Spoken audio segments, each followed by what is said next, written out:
साथियों नमस्कार। जय कुमार पॉलिटी के इस मंच पर आप सभी का स्वागत है। राष्ट्रपति से संबंधित हमारा टॉपिक चला हुआ है, तो इसके कुछ और बिंदुओं पर आज चर्चा कर लेते हैं। आज हम राष्ट्रपति के द्वारा शपथ और प्रतिज्ञान पर चर्चा करते हैं। सबसे पहले आर्टिकल 60। पहले कुछ लिखने का टाइम नहीं मिला तो साथ साथ लिखते चलेंगे। थोड़ा सा लिखने का में कटौती हो जाती है जब शुरुआत में नहीं लिखते हैं, तो बाकी समझाते हुए चलेंगे, ऐसी कोई दिक्कत नहीं आएगी। देखो, ओथ और अफर्मेशन बाय द प्रेसिडेंट।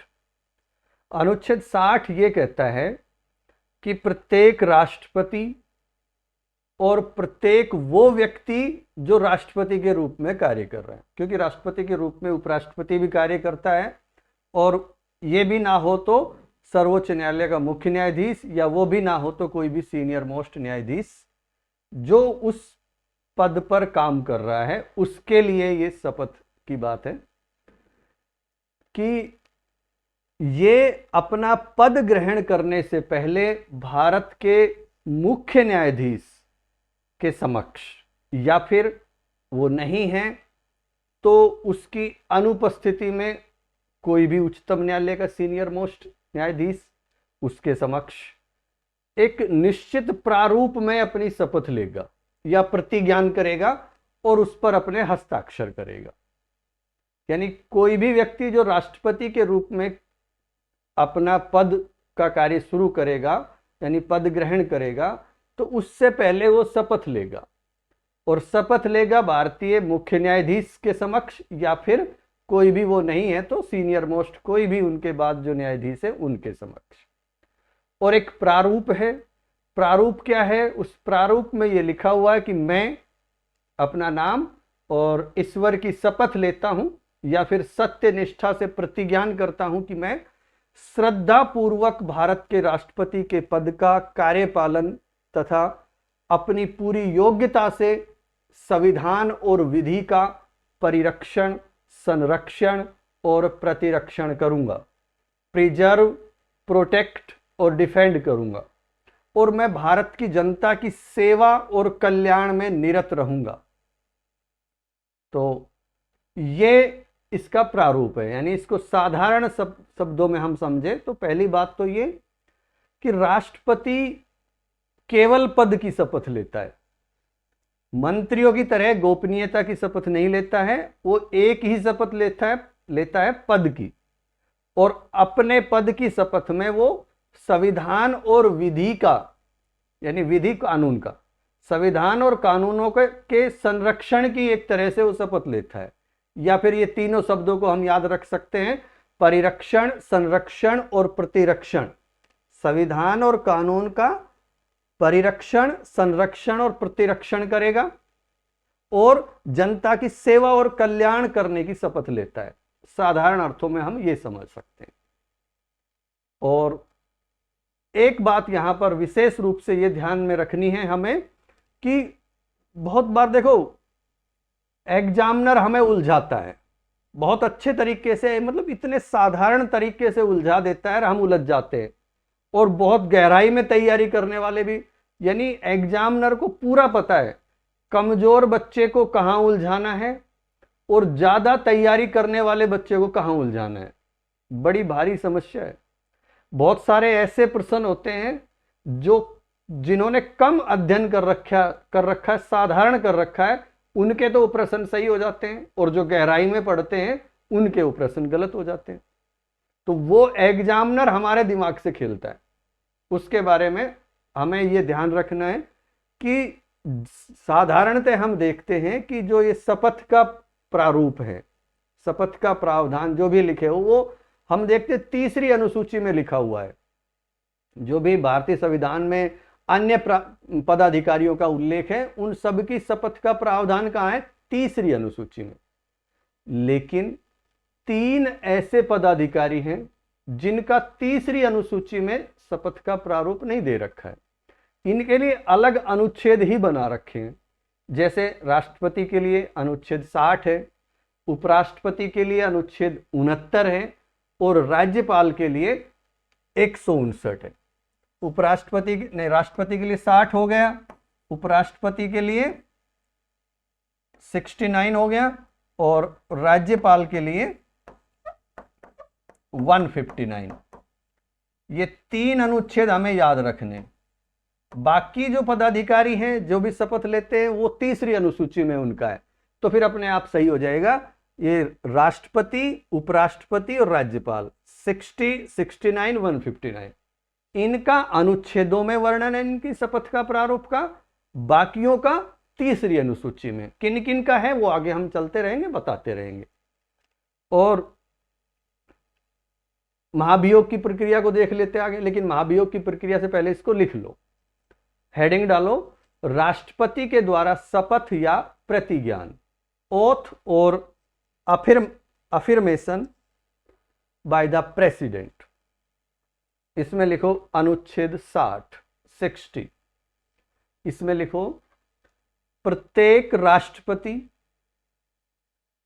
और प्रत्येक व्यक्ति या प्रत्येक वह व्यक्ति जो राष्ट्रपति के रूप में कार्य कर रहा है या उसके कर्तव्यों का निर्वहन कर रहा है, एक ही बात है, एक ही लाइन लिख लो, चाहे जो कार्य कर रहा है यही लिख लो, वह अपना पद ग्रहण करने से पहले भारत के मुख्य न्यायाधीश या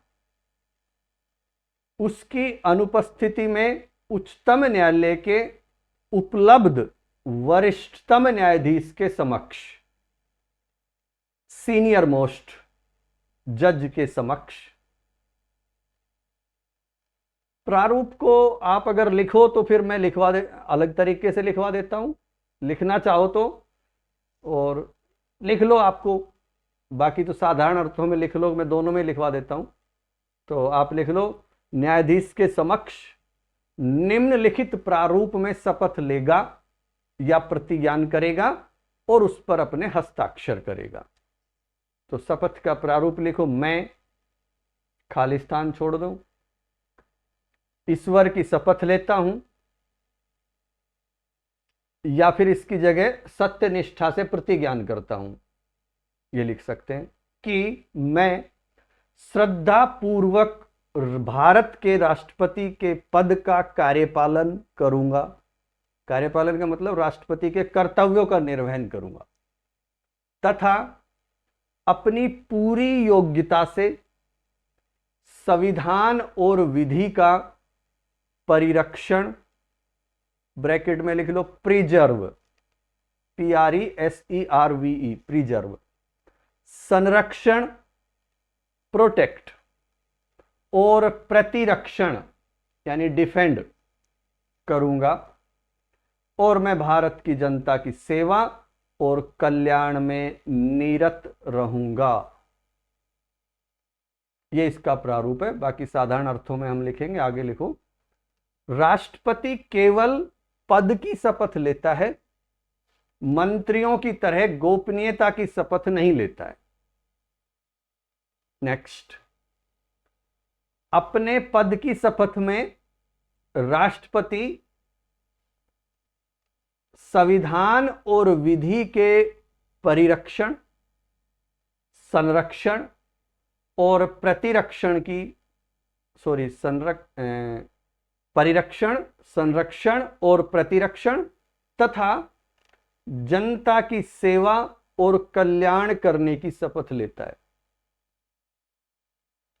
नेक्स्ट, एक नोट डाल के लिख लो, नोट, भारतीय संविधान के अन्य पदाधिकारियों के, भारतीय संविधान के अन्य पदाधिकारियों के शपथ का प्रावधान तीसरी अनुसूची में है, लेकिन राष्ट्रपति के शपथ का प्रावधान अनुच्छेद 60 में है, 60 में कोमा, उपराष्ट्रपति का अनुच्छेद 69 में और राज्यपाल की शपथ का प्रावधान अनुच्छेद 159 में है, 159 में। तो साथियों ये था अनुच्छेद 60, यानी राष्ट्रपति की शपथ से संबंधित जो प्रावधान संविधान में है या फिर जो भी इसका अर्थ निकलता है हमारी भाषा में, वो हमने इसमें लिखवाया है। नेक्स्ट अब हमारा टॉपिक रहेगा राष्ट्रपति पर महाभियोग की प्रक्रिया।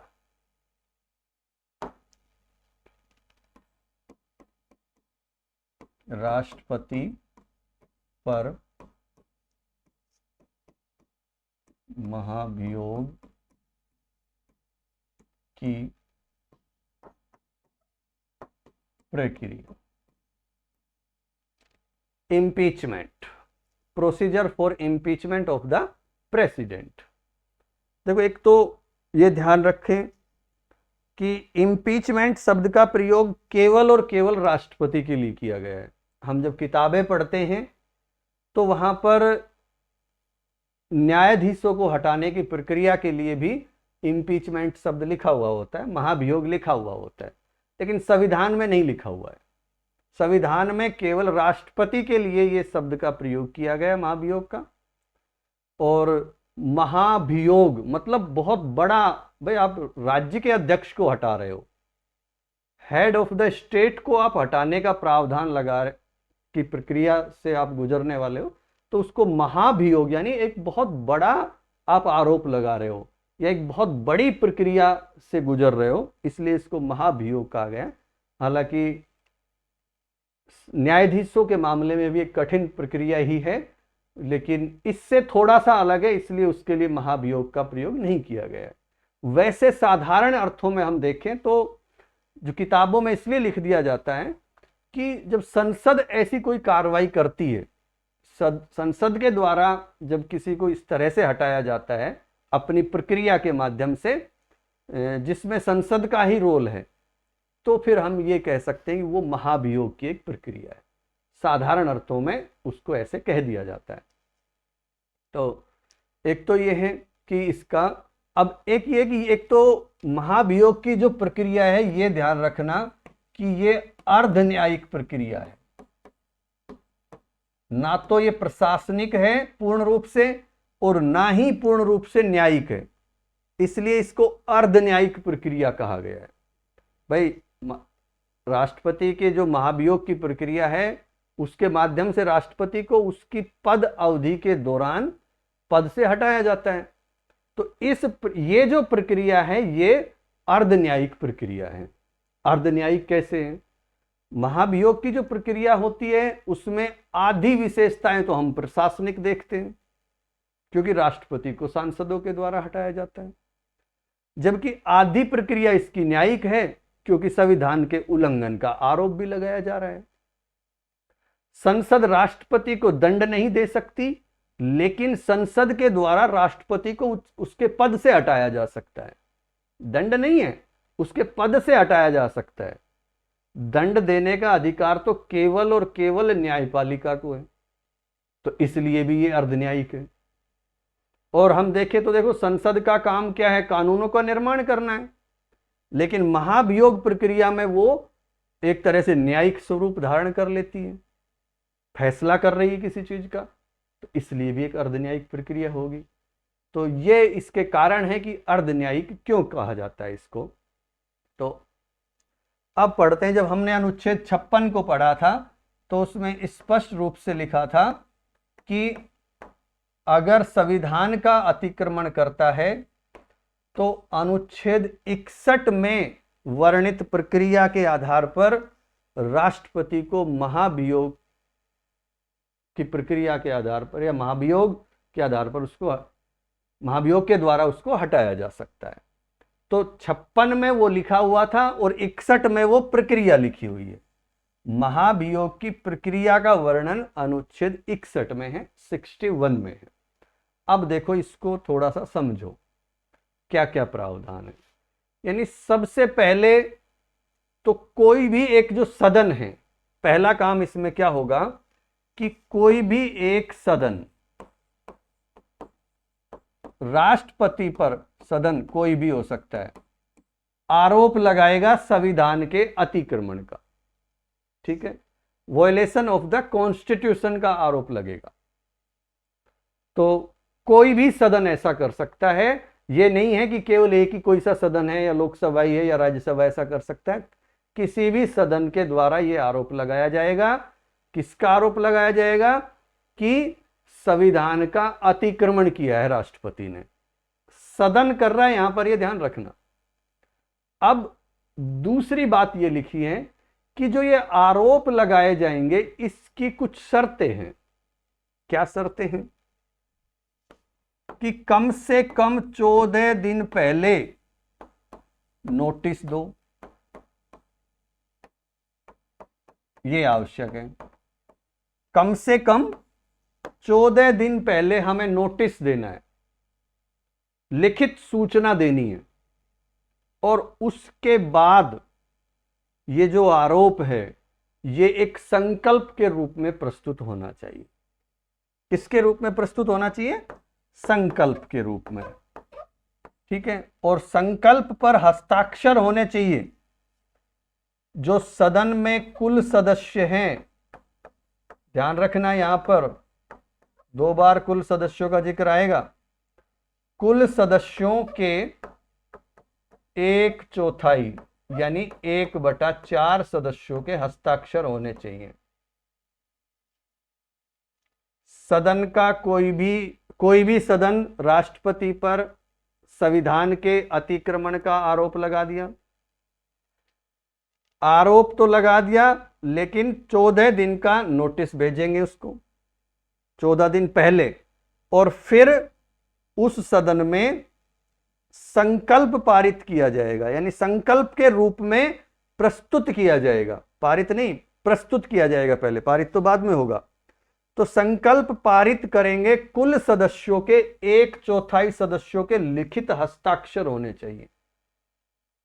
अब बात यह आती कि संकल्प क्या है।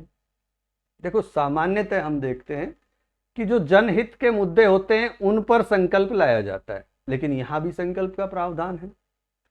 और संकल्प किसी भी मुद्दे पर, यह मान लो कि सदन की आम राय है, वो सदन की आम राय को दर्शाता है, यानी किसी एक व्यक्ति के द्वारा नहीं लाया गया, वो सदन के द्वारा लाया गया है। ये समझो संकल्प की परिभाषा ये है कि इसको कोई व्यक्ति नहीं ला रहा है, बल्कि सदन ला रहा है, पूरे सदन की वो राय है। तो इस पर 1/4 सदस्यों के हस्ताक्षर हो। और सामान्यतः हम देखते हैं प्रस्ताव तो मौखिक भी हो सकता है, लेकिन संकल्प हमेशा लिखित रूप में ही होता है। तो एक तो ये शर्त हो गई। ठीक है।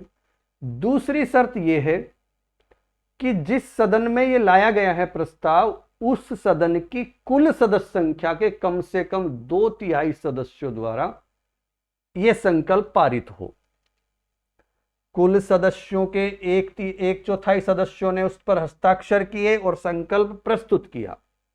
जिस सदन में संकल्प प्रस्तुत कर दिया, उसी सदन में वो कुल सदस्यों का ही 2/3 बहुमत से वो संकल्प पास होना चाहिए, पारित होना चाहिए। ध्यान रखना, संकल्प प्रस्तुत करने के लिए 1/4 और संकल्प पारित करने के लिए 2/3 और कुल सदस्यों का, कुल का मतलब, अब यहां तो 543 ही है, 2 हट गए, पहले 45 थे, तो पहले 45 थे तो 545 ही होंगे, अब तो वो है ही नहीं, तो 543 हो गए। राज्यसभा में 233 + 12 245, कुल सदस्य संख्या कितने? 245 से। यहां पर इससे मतलब नहीं है कि कोई सीट खाली है या भरी है, इससे कोई मतलब नहीं है। बहुमत जो होना चाहिए कुल सदस्य संख्या के का 2/3 और प्रस्तुत करने के लिए 1/4 होना चाहिए। यहां पर यह इंपॉर्टेंट है। यानी संविधान में जो सबसे कठिन बहुमत है वो राष्ट्रपति के महाभियोग प्रक्रिया में है, यह ध्यान कर लेना। अगर कहीं कुछ भी याद ना रहे और राष्ट्रपति से संबंधित कोई प्रश्न पूछ लिया जाए महाभियोग से संबंधित बहुमत के बारे में, तो उनमें से आपको याद भी ना हो तो यह देख लेना कि उनमें से सबसे कठिन कौन सा है। और 3/4 वगैरह कहीं लिखा हो तो वो अपने संविधान में ऐसा प्रावधान नहीं है, वो कहीं एक दो जगह है सरपंच वगैरह में, उसके बारे में आगे देख लेंगे। बाकी तो 2/3 है अपने, ये अमेरिका में चलता है ज़्यादातर वहाँ, तो वो यहाँ पर है नहीं। तो भारत के संविधान में सबसे कठोर प्रक्रिया, बहुमत की जो सबसे कठोर प्रक्रिया है वो महाभियोग प्रक्रिया है। उसमें सबसे कठोर बहुमत पारित किया जाता है। सामान्यतः उपस्थित और का लिया जाता है, या कुल का बहुमत ले लिया जाता है कि कुल का आधे से एक ज्यादा, या जो उपस्थित है उनका 2/3 ले लिया जाता है। और साधारण विधेयक में तो हम देखते हैं कि कुल उपस्थित जो लोग हैं और जिन्होंने वोट किया है उन्हीं का आधे से एक ज्यादा चाहिए होता है। तो साधारण बहुमत तो बहुत आसानी से पास हो जाता है। तो ये ध्यान रखना है यहां पर, ठीक है, ये शर्त हो गई। फिर देख लो, पहले संसद का कोई भी सदन है राष्ट्रपति पर महाभियोग लगाने के लिए संविधान के अतिक्रमण का आरोप लगाएगा। आरोप की कुछ शर्तें हैं कि 14 दिन पहले नोटिस देना है, और वो आरोप एक संकल्प के रूप में होना चाहिए। संकल्प पर कम से कम सदन की कुल संख्या का 1/4 सदस्यों का हस्ताक्षर होना चाहिए, और फिर जब उसको पास किया जाएगा तो उस पर कुल सदस्य संख्या के 2/3 बहुमत से वो पास होना चाहिए। अभी सिर्फ उस सदन की बात चल रही है जिसमें वो प्रस्तुत किया गया था। अब चलते हैं आगे। अगला चरण यह है कि जब संसद का एक सदन ऐसा आरोप लगा देगा तो दूसरा सदन उसकी जांच करेगा, इन्वेस्टिगेशन करेगा, अन्वेषण करेगा, या जांच कराएगा। या तो खुद जांच करेगा या जांच कराएगा। और इस जांच के दौरान राष्ट्रपति को यह अधिकार होगा कि वो स्वयं वहां पर उपस्थित होकर अपनी बात रखे, या अपने किसी प्रतिनिधि के माध्यम से अपना बचाव पक्ष प्रस्तुत कर सकता है, किसी वकील के माध्यम से कर सकता है। ऐसा जैसा भी वो उचित समझे उसको मौका दिया जाना अनिवार्य है, नहीं तो ये प्रक्रिया ही गलत साबित हो जाएगी। अगर राष्ट्रपति को अपना पक्ष रखने का मौका नहीं दिया तो ये मुद्दा बाद में सर्वोच्च न्यायालय में चला जाएगा सीधा, और सर्वोच्च न्यायालय इस आधार पर इसको रिजेक्ट कर देगा, इस इंपीचमेंट को रिजेक्ट कर देगा कि आपने पूर्ण प्रक्रिया का तो पालन किया ही नहीं। देखो, विधि द्वारा स्थापित प्रक्रिया तो शुरुआत से ही हमारे संविधान में अनुच्छेद 21 में स्पष्ट रूप से लिखा हुआ है, जापान की प्रक्रिया है। बाद में हमने उसको विधि की उचित प्रक्रिया में बदल लिया हमारे सर्वोच्च न्यायालय ने। तो प्रक्रिया तो उचित होनी ही चाहिए, बल्कि विधि द्वारा स्थापित जो प्रक्रिया है वो भी होनी चाहिए। तो स्थापित प्रक्रिया यही है कि उसको मौका मिलना चाहिए अपनी बात रखने का। और यह ध्यान रखना है कि सदन, जो जांच करने वाला सदन है, वो किसी न्यायालय या किसी अधिकरण को भी ये जांच सौंप सकता है। ये उसका विवेक अधिकार है, यानी उस सदन का अधिकार है। और बात ये आए कि भाई जहां जांच चल रही है, राष्ट्रपति के विरुद्ध महाभियोग की जो जांच कर रहा है वो सदन, उस सदन का पीठासीन अधिकारी कौन होगा? तो यहां कोई बदलाव नहीं है, यहां पर जो होता है वही होगा। लोकसभा में जांच चल रही है, यानी पहले राज्यसभा में प्रस्तुत किया गया था, बाद में लोकसभा में जांच के लिए आया है महाभियोग की प्रक्रिया, तो लोकसभा का अध्यक्ष ही पीठासीन अधिकारी होगा। और जांच करने वाला सदन अगर राज्यसभा है तो राज्यसभा का जो सभापति होता है, सामान्यतः उपराष्ट्रपति होता है, तो उपराष्ट्रपति अध्यक्षता करेगा। तो यहां पर यह इसलिए है क्योंकि अमेरिका में थोड़ी सी अलग व्यवस्था है। अमेरिका के बारे में अभी जिक्र करेंगे, पहले एक पॉइंट और देख लेते हैं। चौथा पॉइंट, 4 खंड है इसमें, तो चौथे पॉइंट में यह लिखा है, चौथे खंड में, कि यदि जांच के बाद जांच करने वाला सदन सहमत हो गया, किससे सहमत हो गया? कि भाई जो ये आरोप लगाए थे ये सही है, यानी राष्ट्रपति के विरुद्ध लगाए गए आरोप सिद्ध हो गए, और वो सदन भी जिसमें जांच चल रही है, वो सदन भी इस का संकल्प पारित कर देता है सदन की कुल सदस्य संख्या का 2/3 बहुमत से। तो फिर जिस दिन वो संकल्प पारित होगा, या फिर मैं ये कहूं जिस समय वो संकल्प पारित होगा, उसी समय से राष्ट्रपति अपने पद से हटा दिया जाएगा।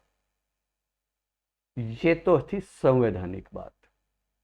अब देखो, एक दो बात वैसे याद रखनी है हमें कि मान लो एक सदन ने महाभियोग का प्रस्ताव पारित किया, दूसरे सदन को भेज दिया, दूसरा सदन उससे सहमत नहीं है, उसने वो प्रस्ताव पारित नहीं किया, तो फिर वो प्रस्ताव वहीं समाप्त हो जाता है। देखो, महाभियोग की प्रक्रिया इतनी कठिन है। पहली बात तो हमारे भारत में तो ऐसा लाया ही नहीं गया किसी भी राष्ट्रपति के विरुद्ध। बाकी पास होना बड़ा मुश्किल काम है। अगर दोनों सदनों में सरकार का स्पष्ट बहुमत है, बड़े स्तर पे बहुमत है, तो बात अलग है। नहीं तो साधारणतः हम देखते हैं कि जो सदस्य, जो लोकसभा में जिसकी सरकार होती है, बहुत बार ऐसा होता है कि राज्यसभा में उनके पास या तो साधारण बहुमत होता है, कई बार तो साधारण बहुमत भी नहीं होता है, क्योंकि वहां पर राज्यों की विधानसभाओं से लोग चुनकर आते हैं। या फिर आधा बहुमत है, साधारण बहुमत है, विशेष नहीं है, क्योंकि वहां तो कुल सदस्य संख्या का 2/3 चाहिए, तो वैसे भी वो पास नहीं होता है। तो कठिन प्रक्रिया बहुत है। और गठबंधन में तो गठबंधन की आजकल राजनीति है, और गठबंधन के द्वारा जो राष्ट्रपति चुना जाता है उसको हटाना तो वैसे ही बहुत मुश्किल है। हाँ, एक दल है, पूरा बहुमत है, उसके पास 400 सीटें इधर है, उधर है, 200-150 सीट से ऊपर 163-64 कितनी बनती है, 2/3 जो भी बनती है, वो सारे उससे ज्यादा है, तो फिर एक अलग मुद्दा है। बाकी कठिन बहुत प्रक्रिया है। तो यहां पर ये दूसरे सदन ने, अगर दूसरा सदन सहमत नहीं है, उसने प्रस्ताव पास नहीं किया, तो प्रस्ताव वहीं समाप्त हो जाएगा। और महाभियोग के बारे में इसका यही अर्थ है कि संयुक्त बैठक का कोई प्रावधान नहीं है। सीधी सी बात, बस इतना समझ लो कि राष्ट्रपति के मामले में संयुक्त बैठक नहीं हो सकती। ठीक है। अब देखो, भारत में जो राष्ट्रपति के विरुद्ध महाभियोग लगता है वो केवल संविधान के अतिक्रमण पर लगता है। एक ये बात हालांकि मैंने ऊपर जिक्र कर दिया, फिर दोबारा जिक्र कर रहा हूं, कुछ चीजें बहुत जरूरी है, उन पर ध्यान रखना। और कोई आधार नहीं है उसको, उनको हटाने का, केवल संविधान का अतिक्रमण किया तो ही हटाया जा सकता है। और सबसे बड़ी बात तो यह कि संविधान का अतिक्रमण क्या है, यह संविधान में स्पष्ट नहीं कर रखा। तो हालांकि संविधान का अतिक्रमण वो स्पष्ट हो जाता है अपने आप, ये कोई बड़ी बात नहीं है, लेकिन हाँ स्पष्ट नहीं है संविधान में। तो एक तो ये है। अमेरिका में थोड़ी सी अलग व्यवस्था है। अमेरिका में कई आधार पर महाभियोग लगा दिया जाता है। देखो, राष्ट्रपति की तुलनात्मक रूप से प्रश्न खूब आ जाते हैं। ठीक है, यहां पर हम सेकंड ग्रेड का ही एग्जाम की तैयारी कर रहे हैं, तो हो सकता है ना आए। बाकी पॉलिटिकल साइंस जिनका सब्जेक्ट है, वहां पर प्रश्न बनता ही बनता है, वहां तो अन्य राज्यों का संविधान भी पढ़ना पड़ता है। और साधारणतः हम अपने पदाधिकारी की अमेरिका और ब्रिटेन के संदर्भ में तो तुलना कर ही लेते हैं, इसलिए मैं बार बार अमेरिका के राष्ट्रपति का जिक्र कर रहा हूं। तो वहां पर जैसे रिश्वत लेना है, राजद्रोह है, या और कोई बड़ा अपराध है, दुराचार की है, वो महाभियोग का आधार हो सकता है। लेकिन भारत में केवल और केवल संविधान का अतिक्रमण एकमात्र आधार है। और भारत में जो महाभियोग की कार्रवाई है, संसद के किसी भी सदन में आरंभ की जा सकती है, और महाभियोग की जो पूरी प्रक्रिया में न्यायालय का कोई हस्तक्षेप नहीं है। पूरा का पूरा काम संसद का है, दोनों सदन करेंगे जो भी करना है, न्यायालय का इसमें हस्तक्षेप नहीं है। इसके विपरीत हम देखते हैं अमेरिका में महाभियोग की कार्रवाई शुरू करने का अधिकार केवल और केवल निम्न सदन को है।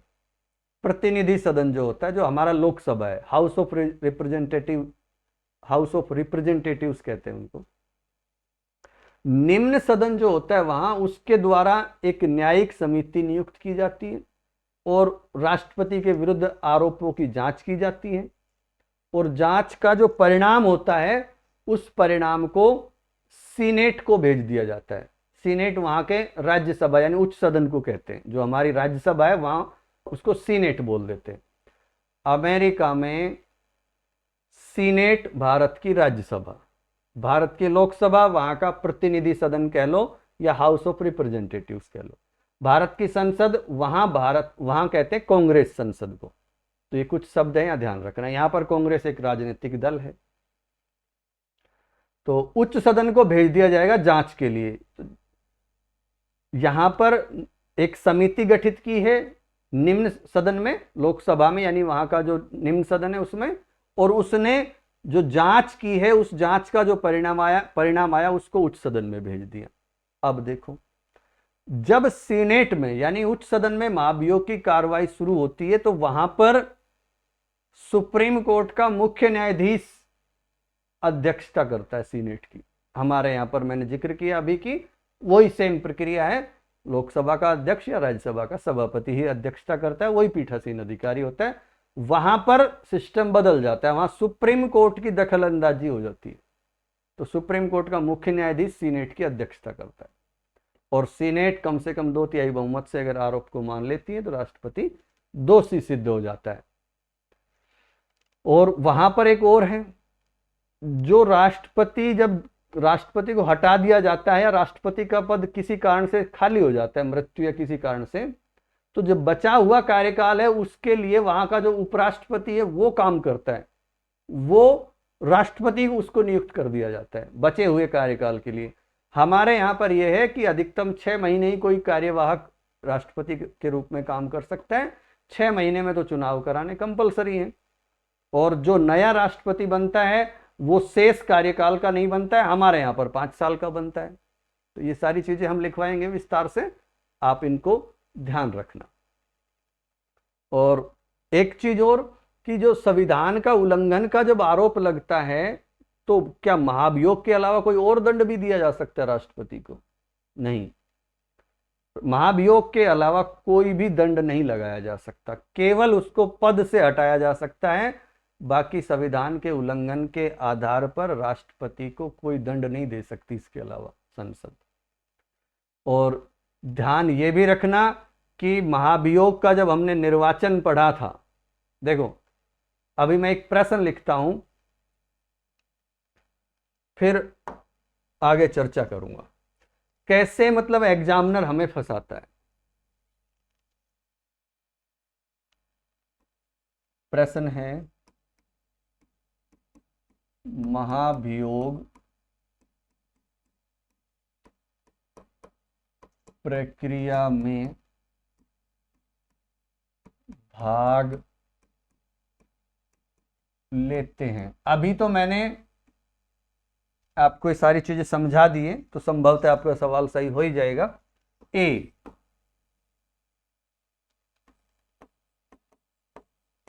संसद के सभी सदस्य। बी, संसद के निर्वाचित सदस्य। सी, राज्यों की विधानसभाओं के निर्वाचित सदस्य। डी, दिल्ली व पुडुचेरी विधानसभा के निर्वाचित सदस्य। अब इसमें और बना दिया, निम्न में से कौन से सही है? ए, केवल, इनको 1 2 3 नाम दे देता हूं, 1 2 3 4। आंसर हमें ABCD में केवल एक सही है।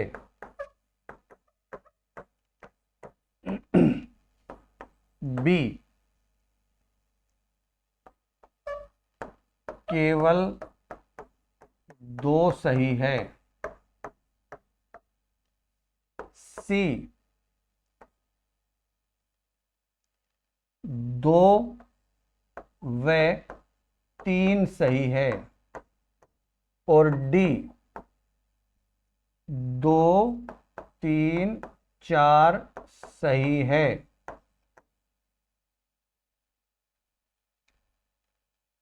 एक मिनट, 2 3 4 सही है। इसमें से उत्तर देना है।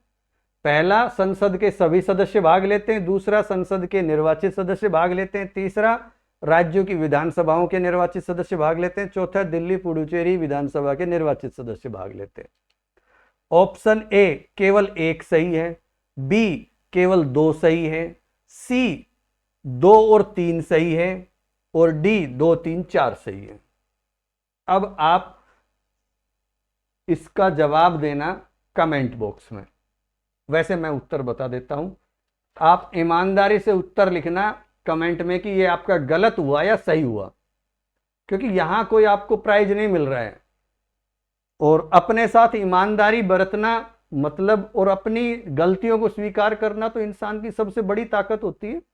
तो आपका ये प्रश्न सही हुआ या गलत, आप कमेंट बॉक्स में लिखना। अब हम इस पर चर्चा करते हैं। देखो, हमने जब राष्ट्रपति का चुनाव पड़ा तो हमने इन चीजों को रट लिया बहुत अच्छे से। संसद के निर्वाचित सदस्य भाग लेते हैं, केवल मनोनीत नहीं लेते, या तो सभी लिख दिया। राज्यों की विधानसभा के निर्वाचित सदस्य भाग लेते हैं, और हमें याद है दिल्ली और पुडुचेरी का भी, उनके भी लेते हैं।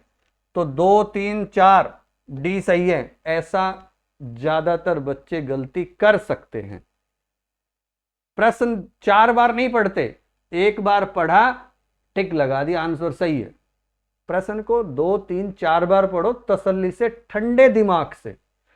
उसके एक एक शब्दों पर जाओ कि क्या लिख रहा है, दिमाग से फिर पूछो कि ये महाभियोग लिख रहा है, क्या लिख रहा है। तो जब जोर दोगे दिमाग में, अच्छा महाभियोग पूछ रहा है, तो महाभियोग में तो ये उत्तर आएगा, केवल 1 सही है, ए। क्योंकि महाभियोग की प्रक्रिया में इनका कोई रोल ही नहीं है। संसद के सारे सदस्य भाग लेते हैं, मनोनीत भी लेते हैं और निर्वाचित भी लेते हैं। अब लोकसभा में तो मनोनीत का खेल ही खत्म हो गया। बाकी राष्ट्रपति 2 सदस्यों को मनोनीत तो कर ही सकता है, एंग्लो इंडियन को, लेकिन 2020 से ये इनका जो आरक्षण था वो समाप्त कर दिया, आगे नहीं बढ़ाया। समाप्त करने के लिए अलग से कुछ नहीं किया, बस उसको आगे नहीं बढ़ाया। SC ST आरक्षण के साथ एंग्लो इंडियन का आरक्षण भी प्रत्येक 10 साल के लिए हम देख रहे हैं बढ़ा दिया जाता है हर बार। तो लास्ट टाइम जब 2020 में ये आरक्षण व्यवस्था को बढ़ाया तो SC ST वाला बढ़ा दिया और इस पर कोई कार्रवाई नहीं की। कोई कार्रवाई नहीं करने का मतलब ये इनका आरक्षण की, अब सरकार ने तर्क दिया कि अब इनको आरक्षण की जरूरत नहीं है, इनकी इतनी जनसंख्या नहीं है। वो बात अलग है, विपक्ष ने इनका मुद्दा उठाया था कि उनके अनुसार जनसंख्या ज़्यादा है, सत्ताधारी दल यानी बीजेपी के द्वारा कहा गया कि इनकी संख्या कम है, वो अलग मुद्दा है। हमें तो ये याद रखना है कि हाँ, हटा दिया गया है, सीधी सी बात है। तो ये ऐसे प्रश्न हमें अच्छी तैयारी वाले भी गलती कर देते हैं, और एक बार प्रश्न भरा गया तो फिर भरा गया, फिर कुछ नहीं कर सकते उसमें। काटा पीटी करोगे तो और गलत तो पहले ही है, उसको बदला नहीं जा सकता कुल मिला के। तो यहां पर ध्यान रखना कि महाभियोग प्रक्रिया में संसद के मनोनीत सदस्य भी भाग लेते हैं, जबकि वो निर्वाचन में भाग नहीं लेते हैं। और दिल्ली, पुडुचेरी और जो सभी राज्यों की विधानसभाएं हैं, उनके जो निर्वाचित सदस्य हैं या कोई भी हैं, वो तो भाग लेने का सवाल ही नहीं उठता है। हालांकि मैं अलग से लाइन में लिखवाऊंगा ताकि आपको ध्यान रहे। और एक ये भी ध्यान रखना कि भारत में अभी तक किसी भी राष्ट्रपति के खिलाफ महाभियोग का प्रस्ताव नहीं लाया गया है। अमेरिका में अब तक 4 राष्ट्रपति ऐसे हो चुके हैं जिनके खिलाफ महाभियोग का प्रस्ताव लाया गया है। एक तो देखो वो एंड्रयू जॉनसन 1867 में, रिचर्ड निक्सन 1974 और बिल क्लिंटन 1998 में था शायद, और एक ही अपने डोनाल्ड ट्रंप साहब उनके तो कार्यकाल में, एक ही कार्यकाल में 2 बार महाभियोग लग गया।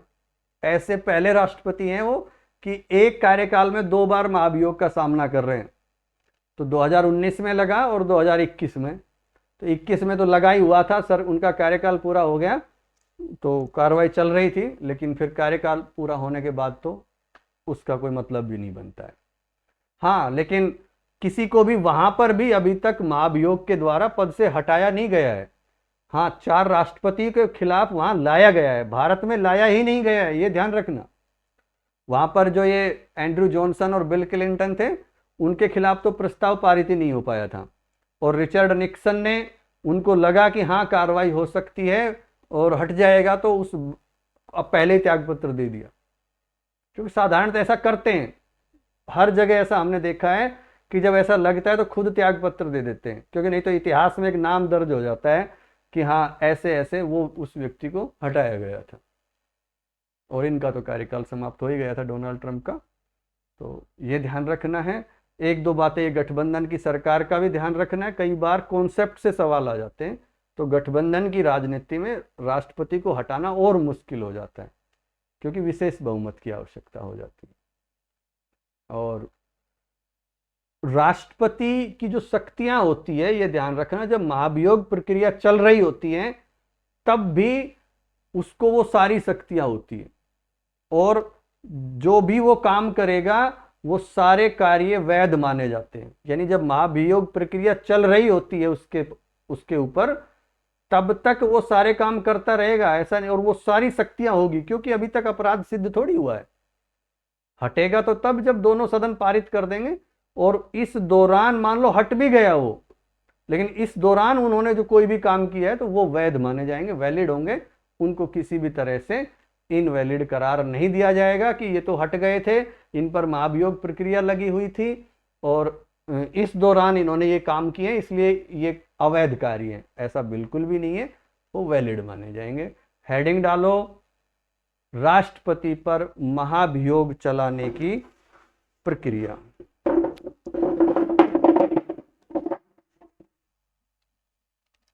राष्ट्रपति पर महाभियोग चलाने की प्रक्रिया लिखो, हेडिंग डालो।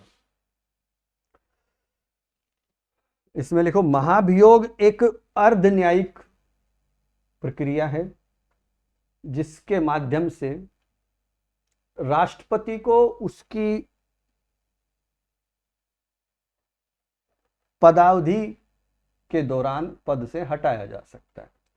महाभियोग एक अर्ध न्यायिक प्रक्रिया है जिसके माध्यम से राष्ट्रपति को उसकी पद अवधि के दौरान पद से हटाया जा सकता है। अब डालो अनुच्छेद 61, 61।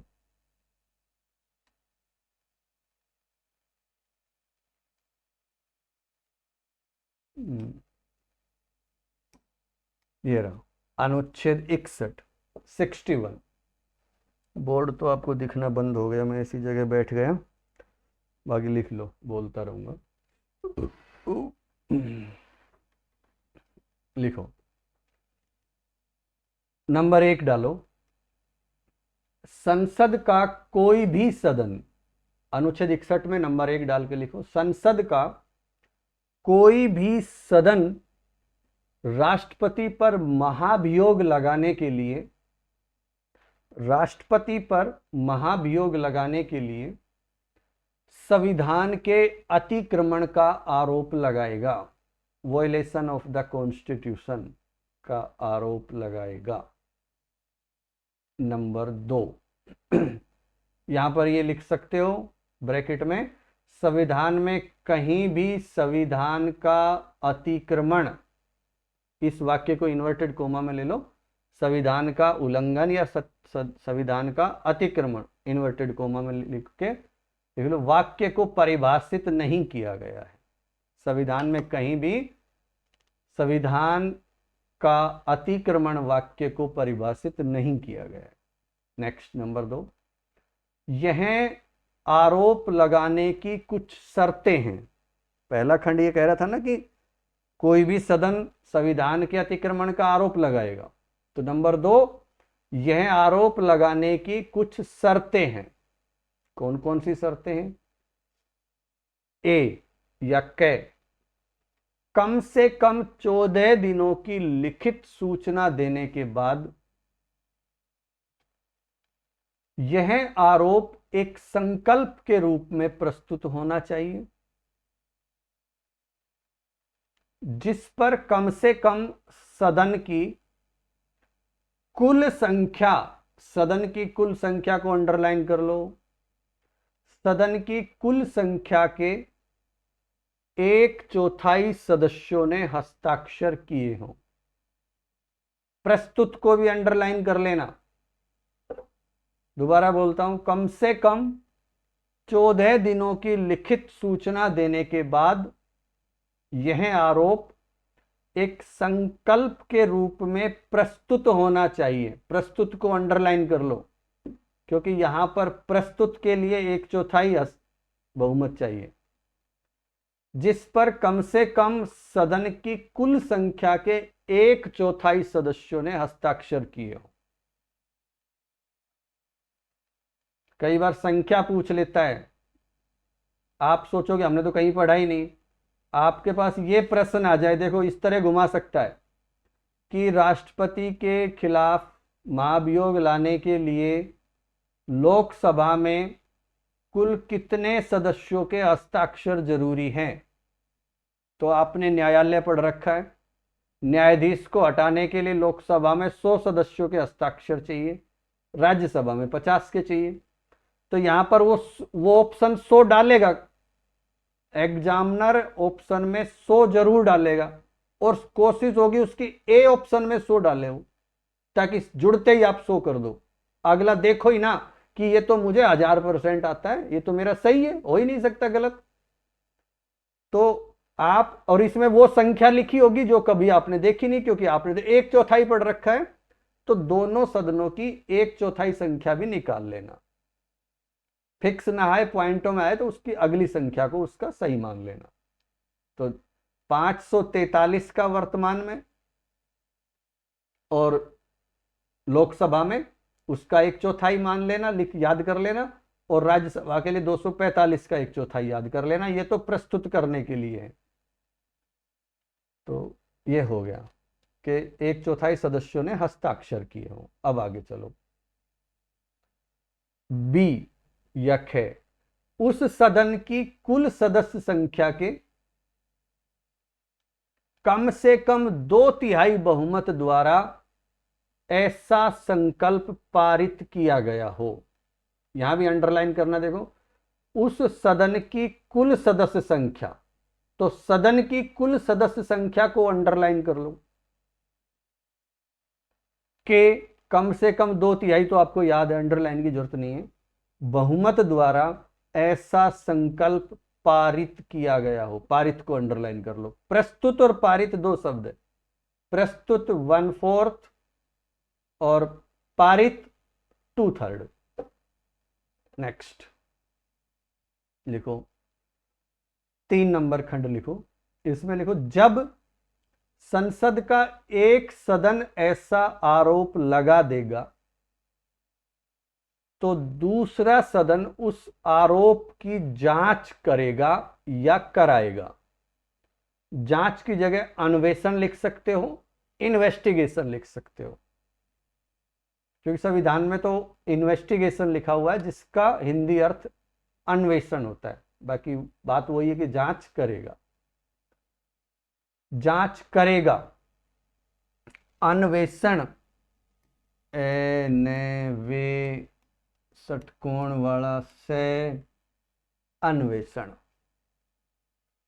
करेगा या कराएगा, तथा इस अन्वेषण के दौरान राष्ट्रपति को यह अधिकार होगा कि वह स्वयं उपस्थित होकर या अपने किसी प्रतिनिधि के माध्यम से अपना बचाव पक्ष प्रस्तुत करे।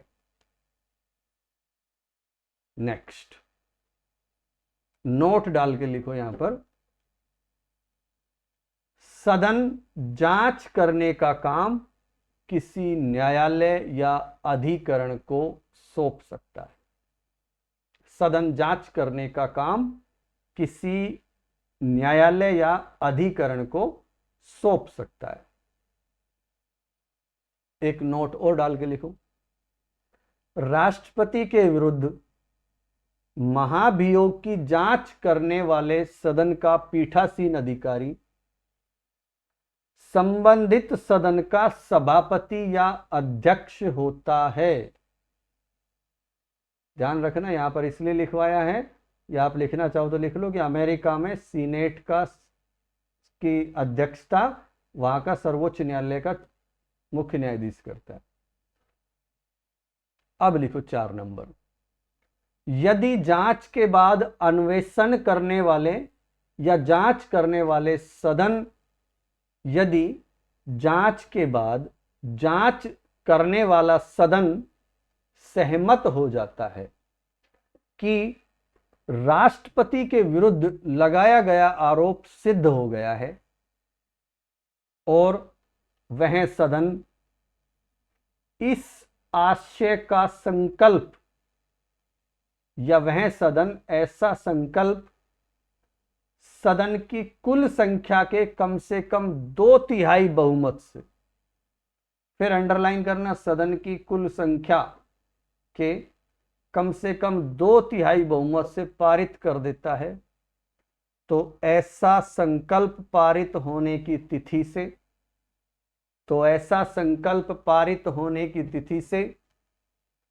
राष्ट्रपति अपने पद से हटा दिया जाएगा।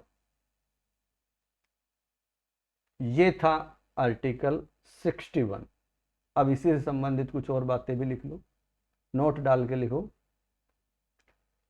यदि एक सदन महाभियोग के प्रस्ताव को पारित कर दे और दूसरा सदन उस प्रस्ताव से सहमत नहीं है, तो वह प्रस्ताव वहीं समाप्त हो जाता है, अर्थात महाभियोग के संबंध में संयुक्त बैठक का कोई प्रावधान नहीं है। नेक्स्ट, भारत में राष्ट्रपति के विरुद्ध महाभियोग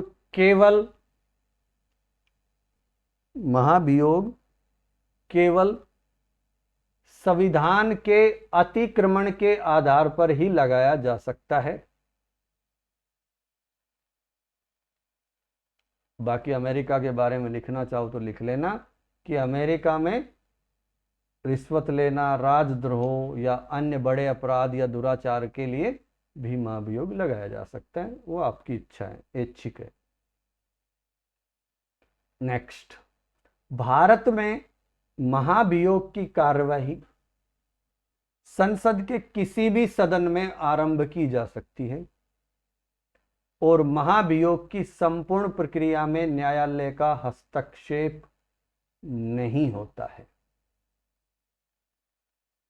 नेक्स्ट, संविधान के उल्लंघन के लिए राष्ट्रपति पर महाभियोग के अलावा कोई अन्य दंड नहीं लगाया जा सकता। नेक्स्ट,